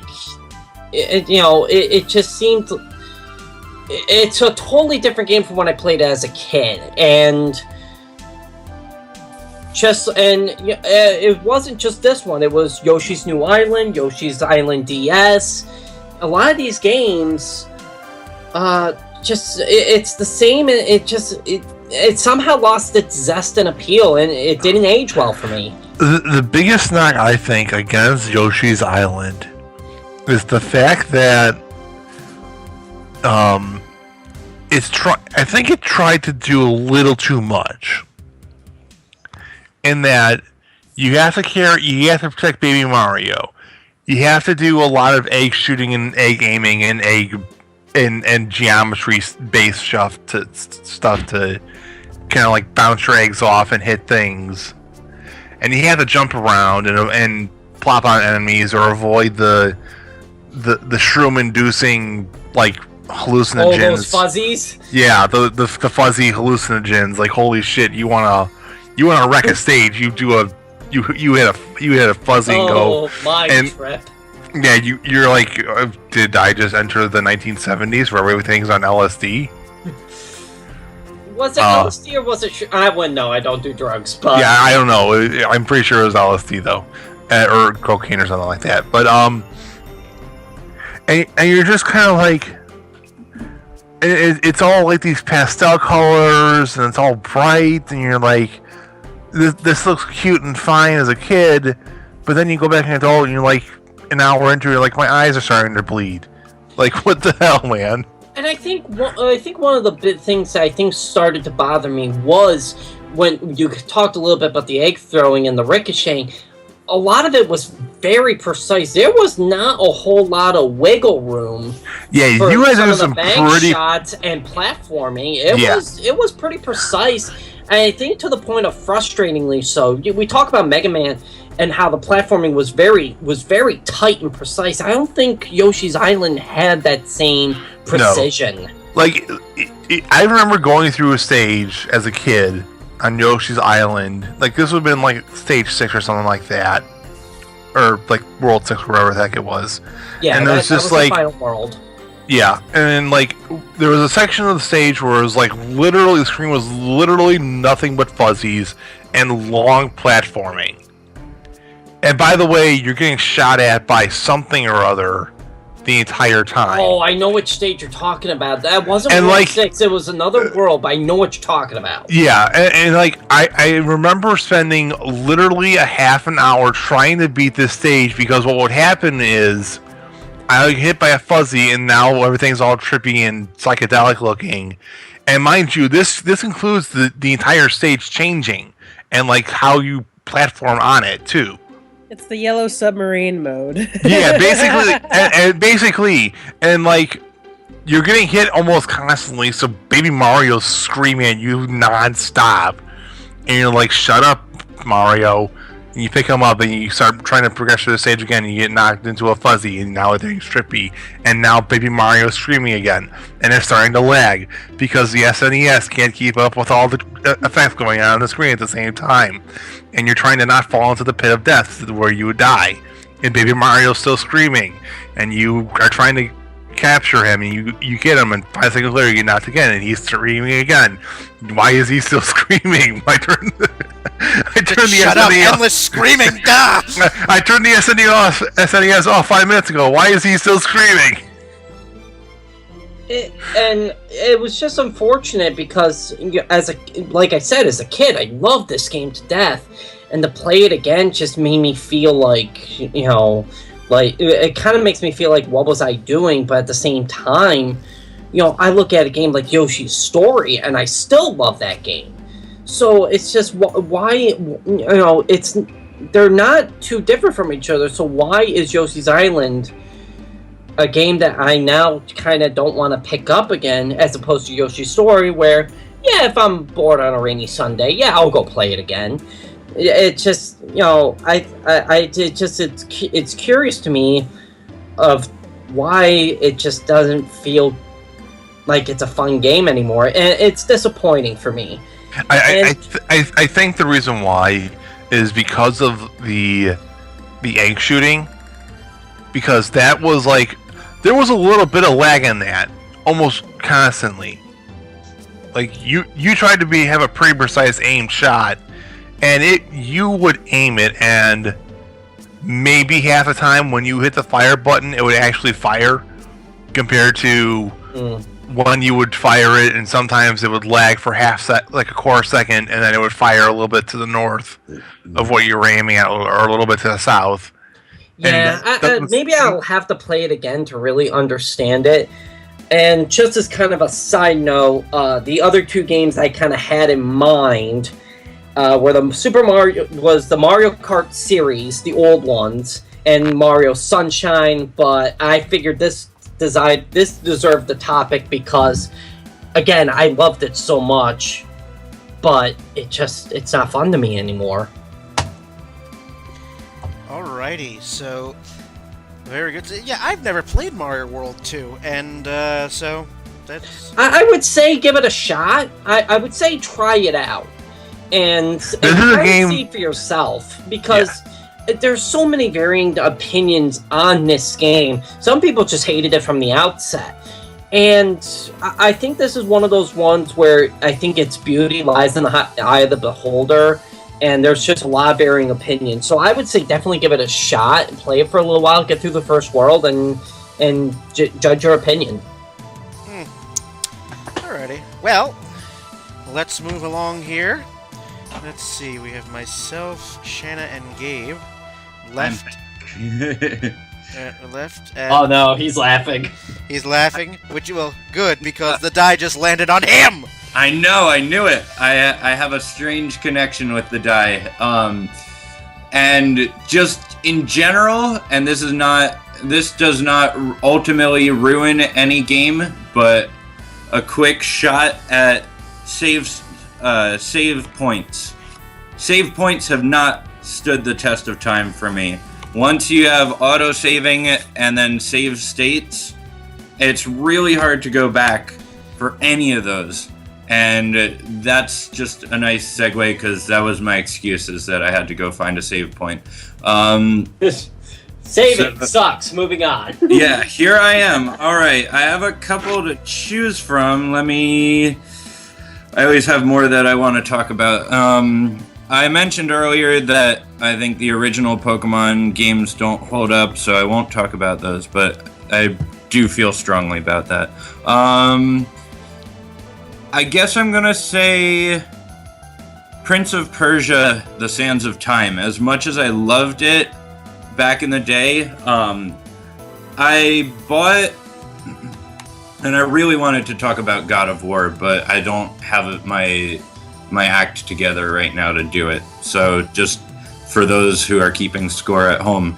But Prince of Persia: Sands of Time, I bought the HD remastered, whatever you want to call it, reissue of the whole Sands of Time series. And I was playing through Sands of Time, remembering how much I loved it way back when, how fun it was, how exciting, the way you just sort of get into a game and it makes your adrenaline start rushing because you're surrounded by enemies, and you're like, well, I can probably live if I manage to do it just right and whatever. And then eventually you get to be a master of it. Like, my cousin beat the game in like 2 hours, and I was like, what the hell are you doing? That's an exaggeration, but it was super fast. I don't even know what he was doing. But yeah, I went back and I was trying to play it, and I was trying to really enjoy it and reclaim that nostalgia. And I think this might be a recurring theme for this half of the podcast, is things that just don't live up to our nostalgia for them.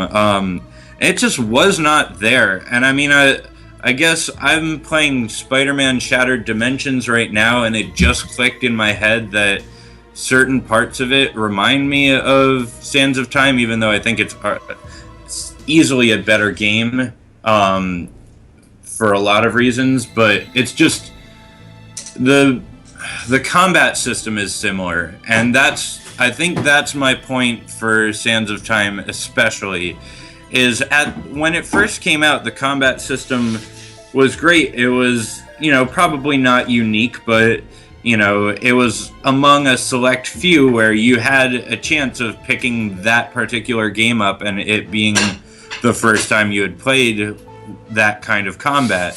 That is certainly not true now. I mean, there are so many games that have the same general idea for combat. And even though Sands of Time and the whole series had the ability to rewind your mistakes, and that's neat and all, there is nothing, it is not meaningful enough to say, oh, this saves the game.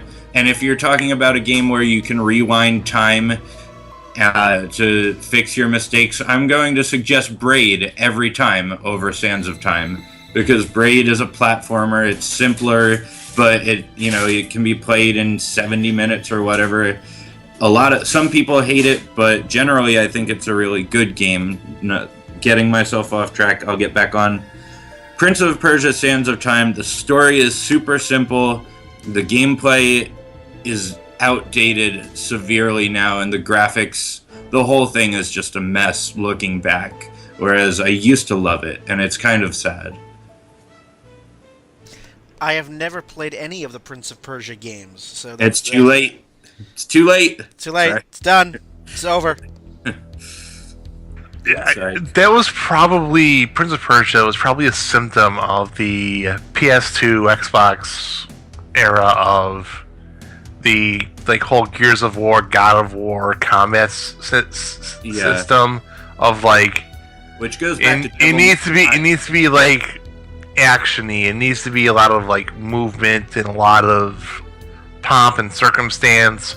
Maybe not so much on the gore or blood aspect, if memory serves, for Prince of Persia. But yeah, they're all just bleeding sand. Yeah, and then you're just kind of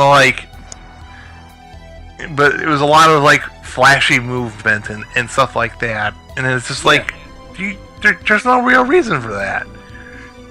And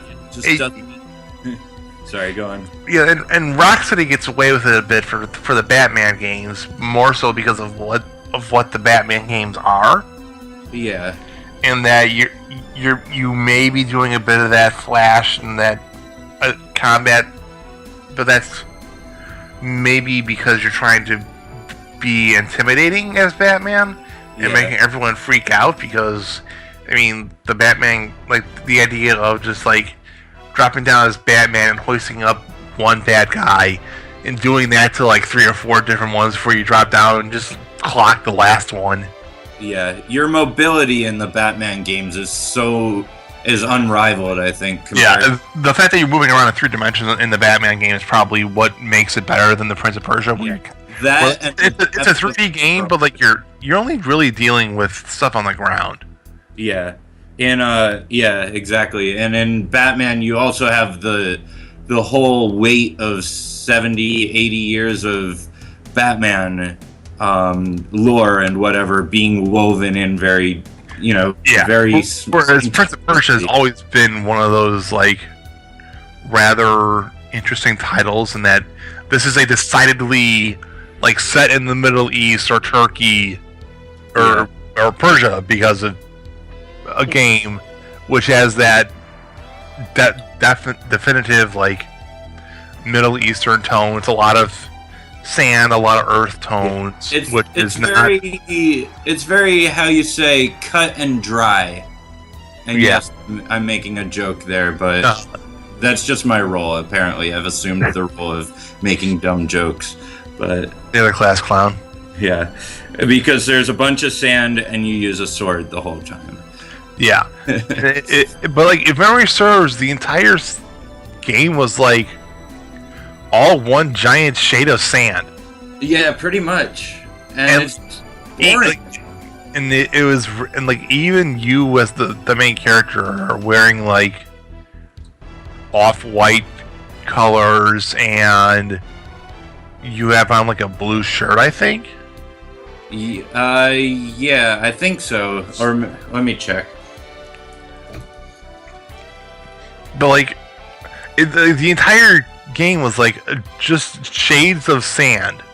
Yeah. And it's a very simple color palette. Like there's not much in terms of like tonal changes or like reds or greens or something to give a bit of pop against the dull yellow backgrounds. Yeah, it's actually even worse than that because you're not wearing a shirt, so you are sand toned. You know, the majority. So you're half nude, wearing like beige pants, white pants, and a little blue, like I don't even know what it is. It looks like a scarf. Yeah, and the only thing of color at all is the generic, incredibly generic, super annoying generic, and I'm repeating that for the purpose of explaining just how bad it is. Damsel in distress. That. She's in red. Everything else is gray and sandy. Ugh, God. Bad. Yeah. You don't want to go there. I mean, I was like, oh, I'm excited. I'm gonna play the sequels again, and I'm gonna really relive it and hopefully appreciate the later games even more than I did the first time. I couldn't even get through the first one, so maybe the other ones are a little better, but I just was not willing to do it. I was just done. It's like how I haven't progressed past Assassin's Creed 1 because I played Assassin's Creed 1 way late. I was late on the game on that also. And so I haven't gone to 2, even though 2 is so much better, and I know it. And it's just, sometimes it's just so frustrating and so outdated, it just really holds itself back. It really sounds like it sounds like the full-on reboot of the Prince of Persia game. Now I played that on the 360, and it you know, while it was a fine game, it used the same color schemes. It was the same combat system, limited upgrades, and it was essentially repeat technique over and over and over again against same enemies over and over and over again. Yep. with a companion that really was all the characters were essentially one-dimensional, and the everything just got very stale very quick, and the end of the game just had no payout. There was no payoff. Yeah. You have generic evil wizard, you have damsel in distress princess, and then you have scrappy hero prince. You're literally playing Aladdin, it almost feels like. It's is very Aladdin. Yeah. All you're missing is a couple of jive-talking animals, like and the sassy blue genie. Yeah, exactly. For what it's one thing that I will give them credit for is in one of the sequels, I think it's Warrior Within, I'm not sure, because you've had the ability to rewrite time such that you don't die and you save people's lives and whatever else. In one of the sequels, you're chased throughout the entire game at random and to sometimes really great effect by, I think it's called the Dahaka. It's essentially the Grim Reaper for time paradoxes. So, because you set up a time paradox and cheated death, this beast... You now have death chasing you. Fantastic. This is another trope that gets played a lot. I'm going to cheat death. Well, death says, fuck you, you're supposed to die. I'm going to have a vendetta against you now. Right. It just, the way they executed it was at least pretty well done, because you'll be in the middle of something and all of a sudden, like, the entire atmosphere changes and you're, like, running for literally your life, obviously. The whole game you're running for your life. It sucks is what I'm trying to say. Yeah. So, yeah. Let's not waste any more time on that, I guess. I know. It's so bad. I knew you were going to make the pun too, and I was just waiting for it to happen. It fights itself, and I feel ashamed, but not too ashamed.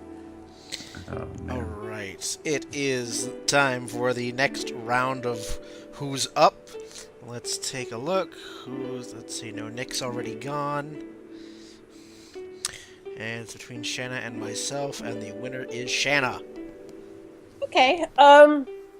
So I'm gonna cheat a little bit because I kind of have an honorable mention before I go to my choice. I know, terrible. I did that too. Shocking!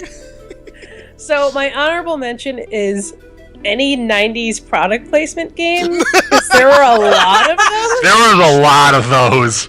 I'm Like talking Sneak like... King? You're gonna have to be a little bit more specific, or unless you're just doing a general term. Like I said, that's why it's an honorable mention, because I'm talking things like the Noid. I don't know if anyone remembers the Noid from Domino's. There was the 7-Up Zip or whatever the heck that was. The Game was 7-Up's kinda cool spot. The one 7-Up's cool I spot in remember the was game. Tester Cheetah. Yep, Too Cool to Fool was the name of that game, by the way. Wasn't there one with the Burger And my King? company just goes... Yeah, Sneak I King. remember that one. Big Although- Bumpin'. Granted, I like Sneak King. I mean, Yeah. it's totally dated, but it's in on the joke. There's the personification of the Olympic rings. Like there's Oh, a game, yeah. the Genesis. Like I'm so glad I missed that. Like I think I actually had to spend money. I think I actually spent money. No, I rented it. I was smart and used the Blockbuster, which is something that also was from the 90s. For those of you who don't know, you may want to look that up. I rented that, and that was really 90s product placement. There was also McDonald's Global Gladiators, which I'm pretty sure we probably talked about in the Sega episode, but that was another one where like Ronald McDonald is sitting there waving a flag at the end of every level. That was strange. But anyway, so that was just my honorable mention, though. My choice is actually going to be a Street Fighter game. Oh. And it's Street Fighter. I know there was a whole series of this, but it was the EX series, which was when Street Fighter dared to go into the 3D plane. Now, I think it learned its lesson because Is this between the PS1 and PS2 era, if memory serves? It was a PS1 game. Okay. It was definitely a PS1 game. Now, like, obviously we see that, with current versions of Street Fighters, they figured out how to do it in a way where it works, because you have 3D It's just modeling 3D sprites in on a a 2D plane. But this was a game where they tried to just go full bore, like, 3D plane sort of fighting game. We have three dimensions. We're going to embrace this, even though the blocky physics and the polygons don't really support it just yet. Yeah, and I mean, like, I'll give it this. It looks better than Virtua Fighter for Sega CD, or whenever that was, Sega CD, Sega Saturn, whatever that was on. It does look better than that, but it's still rather ugly. But even beyond the graphics, just testament of the game, I didn't play it beyond Blockbuster. I don't own it. But I remember the controls not feeling comfortable at all. It felt stiff. I recall the camera work kind of not being able to focus on it. But the thing that really stuck out in my mind is the really awkward ending movies for, like, when you do single player mode and, you just go through your little tournament block thing and then you get your little ending scene. All of these ending movies looked like bad graphic demos. It looked like if you had a friend who was, a graphic design major or whatever, and they're like, starting coding for the first time, and you're like, hey, check out my new video. I think I did a really good job on it. I spent 3 whole hours. Yeah, like it looked like it's like, this is this tech demo I have to do for my class. I just have to make this thing raise its arm. I mean, it's kind of like that. Because, in comparison to something like Street Fighter 2, where like it's not exactly like Street Fighter is the most story-heavy game. So it's although it is for a fighting game, but you know what I mean. It's not like it's a game that's chock full of cutscenes or whatever. There's a bit of chunk or plot to Fighter. Like when you play Street Fighter 2 and you beat it, you get a little ending movie that gives you a little bit of dialogue, it gives you a little bit of plot, it gives the game a little bit of closure. It's like, Ryu continues on his journey and you see him walking away or whatever. Like, they would do that. This game would literally just take like about, I think it was maybe 10 to 15 seconds of all of the characters posing awkwardly. It's that old graphics, so they have very dead, lifeless eyes. It's very that awkward, like Street Fighter movie pose at the end. It's a little bit like that. Like, for example, Ken is literally just doing like a Shoryuken from like 10 different angles, and that's how that game ends. Guile, they show literally just standing on top of an airplane, and he does a sonic boom from 3 other angles, and then the game ends.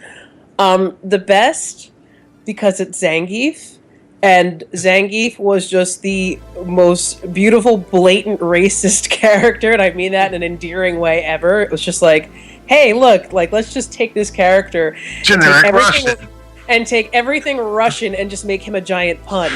So, generic Russian / USSR, because the USSR was still around when he was made. Yeah, USSR. That's what you'd hear in the USSR. But Zangief, literally, his ending movie is him Cossack dancing on various world monuments. And that's it. That's it. Hey! That's literally how the game ends. It's just I want this as a GIF. I want this as a GIF. Moscow in the background. Yeah, it's awful. And like, you can find it on YouTube. It's all up there. But like, oh, that's brilliant. Oh no. But yeah, just overall, Street Fighter EX is just it's. I'm completely okay with that one being washed away from the canon. They tried, God bless them, they tried, but I guess you have to take those experiments to realize, like, okay, no, this is how the game works, and this is how it's going to be. A for effort, F for exploitation or execution. Exactly. I mean, not even, and like, a lot of the characters aren't even memorable if they aren't the canon characters. Like, I mean, you have your Chun-Lis and your Guiles and all that, but every other character that I think was in that game, literally just you never saw them again. There's, well, that just goes to tell you that I can't even remember any of the other characters that were in that game. I know there was a dude who looked like a skeleton. I don't know. I think even Capcom's washed it from its. Yeah, it's just gone. What game? This didn't exist. I have no idea what you're talking about. What game? We don't have an EX series. We have Street Fighter 2 Mega Alpha Beta. Yeah. Yeah. Yeah. But, it's one of those games no one has interest in anymore, like Mega Man. What? Throwback. That's a throwback. This is my second episode, and I was able to make a throwback. There you go. Yes, Mega Man. There's no demand for Mega Man. No one wants to give Inafune more money. What are you talking about? He's a right-up hack.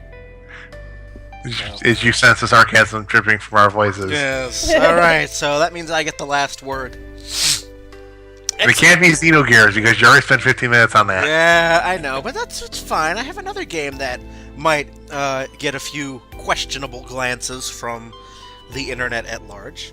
The game I'm going to say, and I'm going to close with that has not aged well, is the original Metal Gear Solid. Metal Gear. I thought about that too. Metal Gear. Oh. You feel asleep. No, that's the NES. That's the NES. I'm talking about Metal Gear Solid PlayStation 1. Can love Bloom on Battlefield Metal Gear. Yeah. Yeah, that was on my list, so I'm in agreement. All right. Proceed. Sorry. So, okay, story's great. Now, story's good considering it's a Kojima production, but story's good, and that's probably about as much as I can say for it. It's I know that we're not trying to throw emphasis on graphics, but my God! Oh yeah. My God, we're almost at Final Fantasy VII blocky characters bad. It's not quite from like blocky squares connecting into like a pyramid for the joints, but it's pretty damn close. But that's not. I mean, I've tried replaying it, and the controls feel very clunky.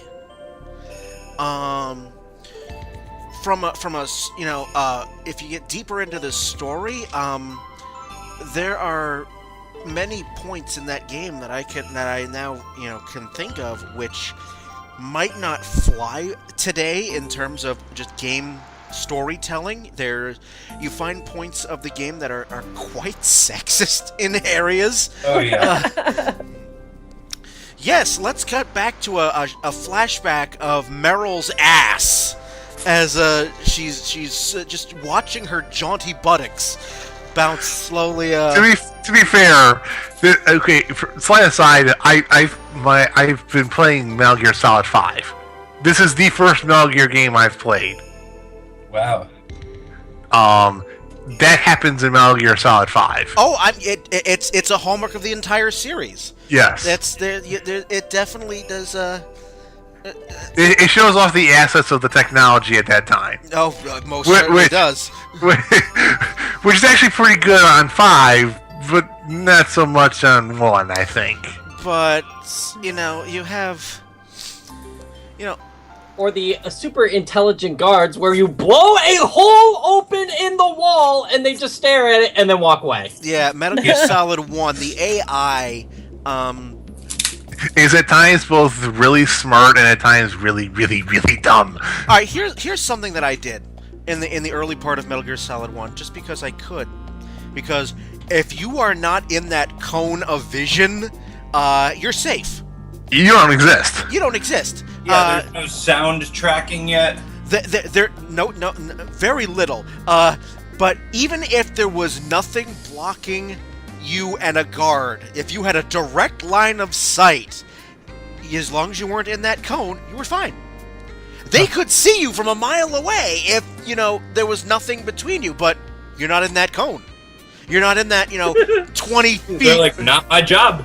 Yeah, they just look at you and be like, yeah. I'm not getting paid enough for this. You're not my job. You can just Enter the cone and you're my job. So I'm sorry, they're not in my cone. It's not my jurisdiction. I can't. Basically, and too much right paperwork. next to you. I can't see you. Later game mechanics do this so much better. They finally do get rid of the cone of shame. But in 3, where sound and things like sound actually carries. But no, I did this for shits and giggles. I crept up behind one of the guards, and I placed C4 on him. What? I placed C4 on him. He did not feel me putting the C4 on him. So then I walked away. No, not in the cone. So I could do that. And then I waited for that guard to, mingle with a couple of, whatever their programming was to meet up with other guards, and then blew the C4. I think that can still happen if you're really, really good in 5. If memory serves, you can't actually do that in 5 still. If you can do that in 5, you have to be so fucking precise, though. You have to be in Sneaking Suit and Invisible, and there's no margin for error. Yeah, there's no margin for error. You have to put it on him, and then you basically have to make sure that when he pats around, he doesn't no one else sees him. Because if anyone sees him, they'll actually be like, "Hey, you have a red beeping dot on your ass." So no, it's not like that, because he had the C4 on him, and he went to some other guards, and no one questions oh, you've got an explosive on you, cool. He does give a little bit of weight in your trunk there, Joseph. Are you sure you're not feeling well? You need to use the bathroom or something? Gotta have a lot more than explosive diarrhea. Yeah, just a lot. So The biggest thing about that, the reason why I feel very strongly that the game hasn't aged well, it's the gameplay. I mean, again, controls very clunky. It's one of the few games in which, X isn't the fire button, it's, I think, circle. Yeah, Konami button mapping. It's Konami button, oh my god. And, you have to switch menus with the L1 and R1 buttons, and it's just... Oh my gosh.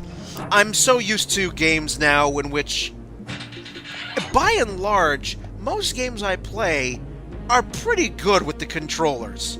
But this was still, Metal Gear Solid 1, it was very early. It was early in the PlayStation 1 life cycle. And, I can understand. Konami was trying to go, oh shit, we have all these extra buttons. What do we do? But it's... The Twin Snakes, the remake, does a little bit better job, cleaning up that. But... not by much. So I tried playing through... just playing through the first game, and on an HD TV, it's like, I have to wince. It's like, Yeah. In other words, there's the glorious 640 480. Yeah. In other words, there's a good reason it's not on the HD collection that they released for PS3. It is as a download. You get a voucher for it. But... Yeah, but they were like, no, let's not put it on the disc. And it's also, that is the flashback in Metal Gear Solid 4, which I think is super clever and interesting, where they send you, he's like in a helicopter and he falls asleep because he's Old Snake. And in his dream, he's going through Shadow Moses Island again with the PS1 graphics. Uh-huh. That, I loved that, but it is the hardest part in the game. It's like, oh man, these, Yeah. And then he wakes up and he's like, I had that dream again. Yep. But it's yeah, there is a reason why on the Legacy Collection, it's like, no, we'll give this to you as a free PSN voucher download because we don't want to waste the disk space. Yeah, even they know that's just so far behind, And for that matter, though, I give them credit because Metal Gear Solid 1 was on my bad list. Metal Gear Solid 3, I think, for me personally, just is such an improvement over the previous ones, and outstanding game. Such a beautiful game, a wonderful story. The whole thing is just masterfully done, and it's a testament to how capable the team was, even though their first effort was so, in retrospect, so bad that, they were able to bring this entire genre into mainstream, even with a game that's, retrospectively terrible. I don't think I've said it on this podcast, but I have said it in the past that I think the Metal Gear Solid series is probably the only series that has gotten away of being a tremendous set of games that really could just get away with a fantastic story. Where the gameplay is really not up to par. What little I've played of 1 and 2, and even just a smidge of 3, the gameplay never really thrilled me. It never made me want to continue playing, but the story alone will keep you going if you're invested in that story. I think it's probably the only series, I haven't found anything like it, that continues to really capture people through its intricate story, and that's to Kojima's credit. Yeah. Very much so. I think that's pretty well said. Kojima knows how to write a good story. Yeah, even if Absolutely. it's complicated. Yeah, he knows how to write a story because he knows how to make the world he has crafted be consistent over the course of 30 years, which is really hard to do. With keep in mind, the original Metal Gear was 85, right? I feel asleep. 87. 87. Yeah. So he was working with 1987 knowledge, 1987 technology, and stuff like that. And then we progress all the technology forward and things have changed, but he still has to make the world inherently consistent. And he's done a pretty damn good job of it, by and large.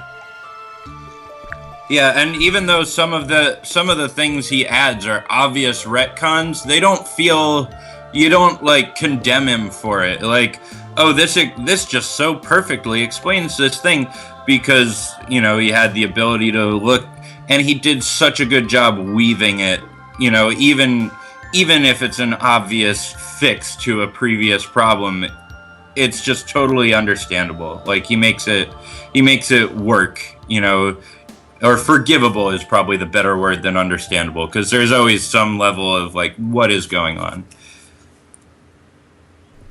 So, there we are. That is our lists. I'm sure we have a lot of games that are on our list that we didn't get to. So, if you out there on the wide world of the internet are listening in and want to know why didn't we mention this game or why didn't we mention that game, then you should have jumped on. So, you should have been on this episode. But you can Make it bigger. Yes. You could always get in touch with us. Facebook.com/DLContent. Twitter at DLContent. Tumblr, DLCpodcast.tumblr.com. You can email us, dlcontent1@gmail.com. Every single episode is on iTunes, YouTube, and Stitcher. So, I think we're well done, guys. I think we've got a good episode 100 here. Yeah, and I was gonna say, congratulations, Brian, for making 100 episodes happen. Yeah, That's absolutely. awesome. Well, thank you very much. But you know, we wouldn't have been able to do 100 episodes without all of Ron. you. Well, Ron is my right hand man. He is. I am the cranky calling to his Donkey Kong. He is the right hand man here. It has been a lot of fun, Ron, especially. So thank you for being on so many episodes. And I'm like glad 70 almost. I'm glad that you enjoy this so much that you are on as often as you are. Yeah, I enjoy it because like I love video games. I've grown up playing video games, like I imagine many of our generation has, and having an outlet to talk about it just gives me much joy. It's a lot of fun, and you know, Gabe, this is your second, and Nick, I'm glad that you have emerged after like a 3-year absence. Yeah, well, I'll tell you, I've been having a really rough, few years. Won't really get into it too much, but I needed to get back into things that just, really helped me out and really just get me back into a groove and kind of set me back on the right path. So, being able to get back on this and kind of realize, hey, I actually really, really, really enjoy this and want to continue getting back to podcasting. This has just been a great boon for me as well. So it's good to be back after being gone for so long, because our schedules for a long time did not mesh. I'm glad that all of you have been on, these episodes, these past 5 years, these 100 episodes. When I started this in 2011, I was just like, the main purpose of downloadable content, and still is the fact that I love talking about video games. It's something that I really enjoy doing, and, it's something that makes me very happy to talk about, because I have, most of my friends are gamers, and it's a good thing to talk about the industry, whether we agree or disagree on this particular topic. It's always fun to try to pick each other's brains, who gets to play devil's advocate and all of that fun stuff. So So just as from a numbers perspective, Back to those stats. Ron, this is 71. Oh. Well done. I think even Rod's just going, shit. Ron is at I'm kind of surprised and like, wait, I don't think there's that many. God, I'm getting old. 71 for you, Ron. Shanna, you are now all alone in second place with 21. Really? Legal to drink, all right. You are. Ronnie is in third at 20. Nick, you are in fourth with 19. Yep. Right behind. And Gabe has broken a tie with like 20 other people that were all sitting at 1. And so, Gabe, you are now one of 5 people with 2 episodes under your belt. Woo! All right. I'm going to become one person with 3 whenever the next opportunity strikes because I love this. Yeah, I get a lot out of it too. It's real. There are 2 people who have 3 episodes under their belt Not already. for long. So I've said too much. So I love doing this, and so the remaining schedule for 2015 is already posted on Facebook, so you'll have to go check that. And We'll be doing that now. And so, with that said, I would like to thank Ron, Shanna, Gabe, and Nick for being on this episode and many other episodes. Thank you all out on the internet for listening. I hope you keep listening, and I hope you all decide to eventually show up. Come on, record, and we'll have a blast. So with that, I'm Brian, and have a good one, everyone.